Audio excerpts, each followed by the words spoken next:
Eric Engels, what a day in Montreal. And are we even done? Eric joining us on the line, the guy who runs Sportsnet.ca. Let's not lie about it. It's his world. I just want to nut. Eric, how you doing? I'm doing good. Did something happen here today? Or? Oh, doctor. We just played you asking questions at the news conference, so you can't play dumb with us. That. It's so, Eric, I got to say, and I mentioned it to Tim, it's so cute in Montreal when everyone's in a good mood with each other. Yeah, those two were happy. Hey, Marc Bergevin, Jonathan Drouin, smiles all around. And you know what? On Marc Bergevin's front, this is a coup. It took guts to trade his best defensive prospect for an elite talent in Jonathan Drouin, but he's getting a proven player who's 22 years old. He signs it, turns around into a 6-year, $5.5 million deal. I think when you look at Jonathan Drouin as far as point production is concerned, he's comparable as far as what his upside is to guys like Mark Scheifele and Jonathan Huberdeau and guys that signed similar deals to that deal. And if there's a team in the NHL more starving for offense than the Canadiens before this deal was made, I can't think of one. So I think it's a great deal for Tampa Bay, who's been holding out for a very long time to get a player like Sergachev if they were going to trade Drouin. And it's a really great deal for Montreal because they really needed it. Before we get into what this means to Alexander Radulov, what the pressure will be on Jonathan Drouin, I can't help but think of when the words came out of Marc Bergevin's mouth, expect the unexpected, what that meant. We've been showing your tweet for a great deal of the show about Alex Galchenyuk. Is that the unexpected? Because it doesn't seem so unexpected right now.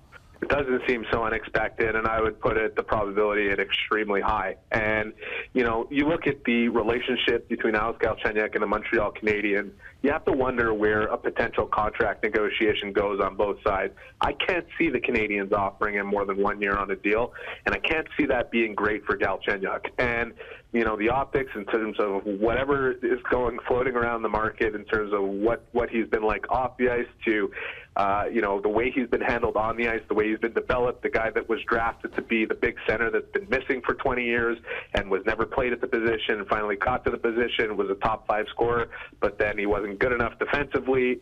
One thing I know about Alex Galchenyuk is he is an elite talent, a great scorer, but watching him for 5 years here in Montreal, I can't help but come to the same conclusion that I don't see a self-starter and I don't see a player that makes players around him better. And the Canadiens are lacking in that department. They just got a player in Jonathan Drouin that absolutely does that, makes players around him better. Whether he plays center or not, that's going to be determined by Claude Julien, which was made very clear to us. He's comfortable at that position. He's comfortable at left wing and right wing, but he makes players around him better. He's an elite playmaker. He's got a great mind for the game.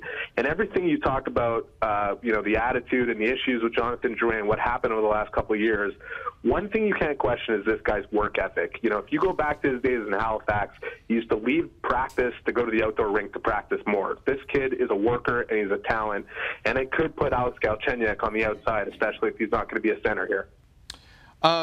Eric, Alexander Radulov, how much term is he looking for? What's the money that will get the deal done? And did the Habs put themselves out of that race at all with this contract today?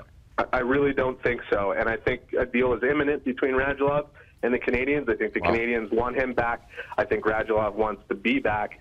That said, he wants to secure himself the best deal possible. Marc Bergevin said term is extremely important in that negotiation. That's the one thing that he would divulge.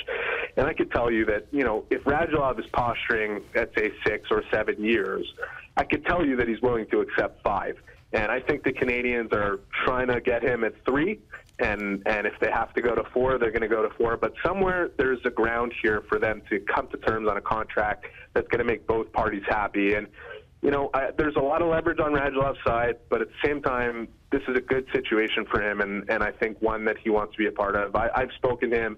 These are the kinds of things that he's told me, and I expect that a deal will get done shortly after the expansion draft. After hiring Claude Julien, Marc Bergevin sat in front of that same media who tends to remember and said, Claude Julien has the pieces. Do you think this season, and maybe even more specifically, this postseason has changed that? Because there are a lot of people characterizing this as a win-now move. Others have suggested that it was a save-your-job move. Where do you think that falls?